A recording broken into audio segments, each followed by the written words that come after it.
नमस्कार. तर इथे ना मातीची भांडी विकायला आलेली आहेत. तर म्हणजे एक मोठी गाडी आली होती. मग त्यांनी असं जागी जागी, आता घर आतमध्ये आहेत म्हणतात, मोठी गाडी जाऊ शकत नाही.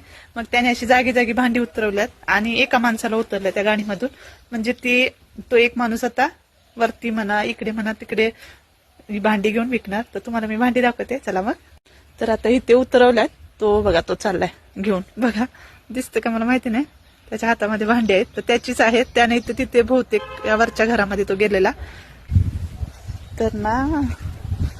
तर हे 4 माणसांचा भात आरामात बनवू शकतो. पण इथे ना जो आपला कुत्री भात आहे, म्हणजे जो मट्टा राईस आहे ना, तो म्हटलं ह्याच्यात नाही होत. म्हणजे आता रेशन कार्डावरून जे तांदूळ मिळतात ना, तो भात आरामात इथं 4-5 माणसं आरामात खाऊ शकतात.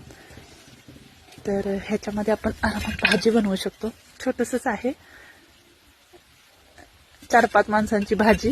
त्याच्यानंतर ह्याच्यामध्ये आमटी पण बनवू शकतो, माशाची कढी बनवू शकतो. तर केरळवाली जास्त करून मातीची भांडी घेतात विकत, कारण की जेवण ह्याच्यामध्ये फ्रीज मध्ये ठेवायची गरज नाही. कारण की जेवण बनवलं तरी पण ह्याच्यात 2-3 दिवस राहतं. तर हे छोटसच आहे, ज्याच्यामध्ये आपण आमटी आरामात बनवू शकतो. तरी एक तवा पण आहे, ह्याच्यामध्ये आपण ते आप्पम म्हणतात तिकडे, ते पण करू शकतो. नाहीतर मग भाकरी याच्यामध्ये येतील का मला माहिती नाही. पण थोडे छोटे छोटे पण भांडी आहेत, अशी काही भांडी आहेत. तर त्याने ह्याच्यामधली थोडी भांडी घेऊन तो विकायला गेला आता तिकडे. तर त्याला मी म्हणत होती की असं बुट्टीसारखं काहीतरी घेऊन त्याच्यामध्ये ठेवून विक म्हणून. तर तो बोलला त्यांच्याकडे नाहीये.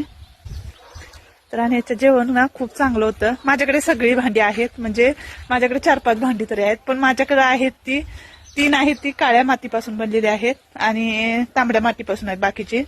तर आम्ही माशाची कढी त्याच्यामध्येच करतो किंवा ताकाची कढी करतो. तर काळ्या मातीमधली पण भांडी चांगली आहेत आणि ही सुद्धा चांगली आहेत. तर इथलाच आहे तो, म्हणजे केरळचीच आहेत ती, थोड्या लांबच्या गावामधून आहेत. तर त्यांनी हा एरिया आज घेतलाय म्हटले ते, म्हणजे ह्या साईडला आल्यात, वायनाड साईडला, म्हणजे लास्ट एरिया. म्हणजे ती भरपूर ठिकाणी अशी विकणार भांडी आज. चला मग भेटू पुढच्या व्हिडिओ. Bye bye.